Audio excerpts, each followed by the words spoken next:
We have just a few minutes for questions, and there's one right there. So. You mentioned the orientation when you were showing Canada and Mecca. What backlash did you get if when you told them that the orientation? Oh, it wasn't me who discovered it. This was figured out in the 70s. Oh, I'm sorry. Oh, this was figured out in the 70s. Oh, I wish that would have been so much fun to be the one to discover it. No, this was figured out in the 70s. Muslim mathematicians and astronomers had figured it out, started publishing it, dissertations, and then eventually an entire guidebook was published and circulated. Yeah, no, I wish that would have been very exciting. Yeah, yes. Of all the mosques you've seen all over Canada, Canada, US you went to as well as Israel, and Australia, have you noticed any, what are some of the main differences you noticed between the different mosques? Between Canada and Australia? And any other mosques that you've been?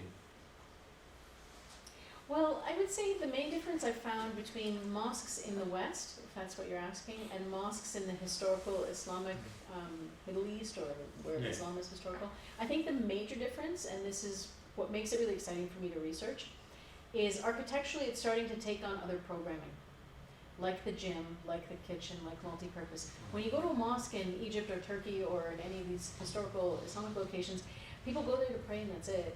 Maybe they break their fast there and charity happens there, but it's not a community center. People's lives happen elsewhere all the time. It's the majority religion. They don't need to use it together, whereas in minority communities it becomes everything. And because it becomes everything, the program expands and the building by necessity becomes more.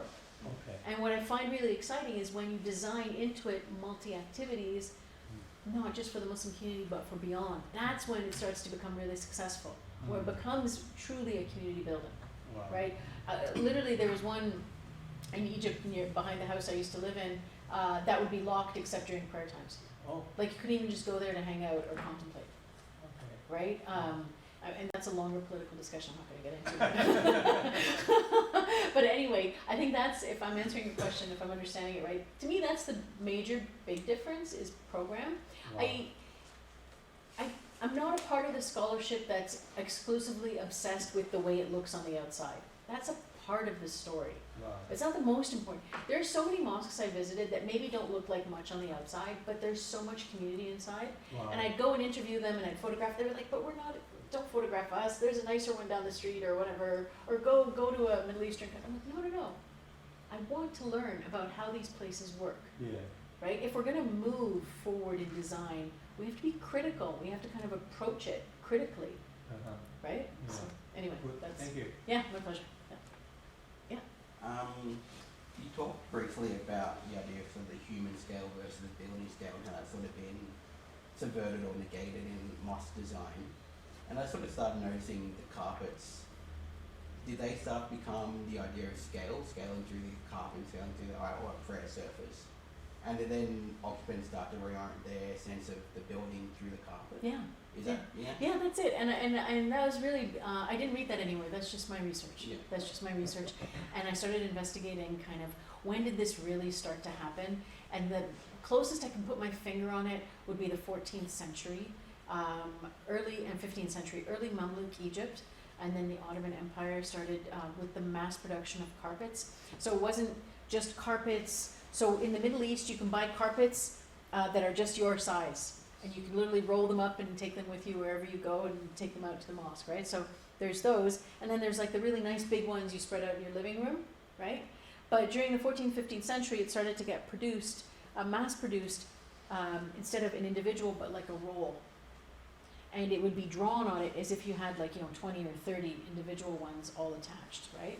And so that started to get more and more popularized. And, that development, I think, is when you start seeing the kind of scale. And then mosques started to get commissioned. When a mosque gets commissioned, the carpets get commissioned, the chandeliers get commissioned, the furniture gets commissioned, the doors get commissioned, and it's all one kind of language. And the more I studied, now this again I didn't read, this is just my study of historical mosques, they would even use the same family of geometry for all of those things. So there's 6-fold, 8-fold, 12-fold. I know all the different folds of family that you can do, right? And I'm talking about the types of stars and geometry you use. And they'd use the same type of star for everything, from the doors to the minbar to the carpets to the Quran, everything that was commissioned for the mosque. So this, again, I haven't read, but it's my research. And yeah, I think that it's one way of reconciling the reality that we're humans and that this is a building for humans, right? And I think that that's actually a really beautiful thing. Yes. Absolutely loved your presentation, and Thank I you. have about 20 questions. So I'll try to choose some of them. But if it's okay, I have about 3 questions. Okay. The first is when you're representing the men's prayer area and the female prayer area, was that always front and back? How many did you observe that were side by side, for example? Were there any? Because, for example, when I went over to Indonesia, there's a really, really big mosque, Yeah, Istiqlal it's Mosque. very famous, yeah. Yeah, and men and women were side by side, and that was my first experience of it. And similarly, when some Indonesian women came over to Australia, they were surprised that it was so segregated Right. because they weren't used to it. So Right. that's one question. Yeah, so I saw, to answer your question quickly, I saw every single Ismaili Jamaat Khana I went to was divided like that, and only one mosque was divided like that. When I did my statistics for the 90 mosques, I found that in 16% of the mosques I visited, women had a full view of the main space. So that meant that they were either praying behind or beside without a wall. Over 55% of the mosques women had no view at all. And the rest had some view. So that's how I separated, because there's so many different architectural ways of separating women, that it came down to no view, some view, view. Right? And I think when I started, I had a few exhibitions and I had a few talks about this, and the more I talk about this at different mosque communities, the more they become aware that this has a really big impact. And I'll just ask one more question.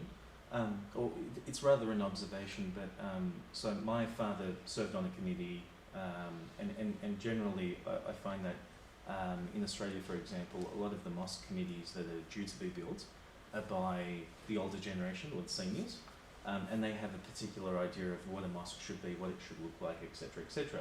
So the architecture that they came up with is a mosque that you'll find in the Middle East, you know, Yep. an identical Kind of transplanted, yeah. yeah, so it's that whole notion of identity, and then, you know, Nostalgia. yeah, nostalgia, all that kind of stuff. And then so I had, you know, images in my mind of what I wish the mosque would be, and it didn't include minarets, for example. And so recently I saw a mosque that's due to be built that has no minarets, and I saw a little display of it, and I was so happy, and I thought, this is awesome, because this is what I always imagined. But then I was hit with a bit of sadness as well, because the minaret wasn't there, and it was a funny feeling, because, and then I started thinking, why am I thinking like this? And I often draw parallels with other religious communities, so like synagogues, you know, how did they transform over time, and how are they identified today? And then I started thinking, I wonder if the absence of minarets will work, or whether they should be there, because in terms of the religious times and prayers, it's quite practical. For example, I know that, you know, in Christian and Jewish communities, it's membership based. So if you belong to a particular place of worship, that's where you always go. But you know, as Muslims have to pray 5 times a day, it's just wherever you are, Yeah. you have to find a mosque and So you have go to be able there. to see it. So it's So yeah. it functions not as a place to call prayer, but I agree with you, it functions as a Yeah. place of So being able to see it from how far. do you negotiate? Like, how It's do a you, good question. I mean, I too struggle with this idea as an architect and as a designer with kind of borrowing too much from history. And the problem is, if you borrow so much from history, there's 2 layers of separation that you can start to create. So if you start creating a mosque that is so rooted in a historical language from one part of the world, you are segregating yourself from other Muslims. So let's say it's very Turkish in its language. So if you're from another part of the Islamic world, you may not feel so welcome there. Or if it's Mughal-like, right? Et cetera, et cetera. So that's one layer of kind of internal social segregation, that it's a message that's communicated. You can say, no, that's not what it means, and it's welcoming, but that's the message that's communicated. And the other level of it is it starts to look so different from the rest of the environment, it looks exotic. And you're isolating yourself from the larger community, and it starts to look very separate. And I'm trying to like understand the kind of very positive empowering reasons for why you would use a historical language, such as nostalgia and identity and being able to have a landmark building. But then I'm like, well, I mean, that's what we do. We're architects, we're designers. We should be able to design identity and landmark using things that are more relevant to the site and place. So it's interesting when you see the one like the Glenmurcutt Mosque that was designed, or you see the Candelapas Mosque in Punchbowl, they had vertical elements, but they're not minarets. The one's a freestanding concrete, the other one is a set of rooms, right? So you can start to kind of, when I talked to both architects, they talked about creating a vertical element with the halal or moon on it, so like you could see it, it's a symbol, but it does other things, and it's not, it's of the time and place. So I see your question, and it's certainly, this is a time, I don't have a silver bullet answer. Sometimes I'm asked, what's the best mosque design? Well, I don't have that answer. Right, and I think the best mosque design is the one that's rooted in the time and the place, that people are proud of, that people want to talk about, that people have stories to tell, that people can proudly share and want to go to. That's the best mosque, right? And that's going to necessarily be different for every location because of geography, obviously, and climate, but it's going to be different for every community and what they need. And when I say what they need, I'm not talking about cultural decoration or whatever. I'm talking about program, right? I'm talking about a gym, a kitchen, right? So, I don't know, I hope that helps. Yeah, it does. Yeah. It does. Thank Great. you. Thanks, Tammy.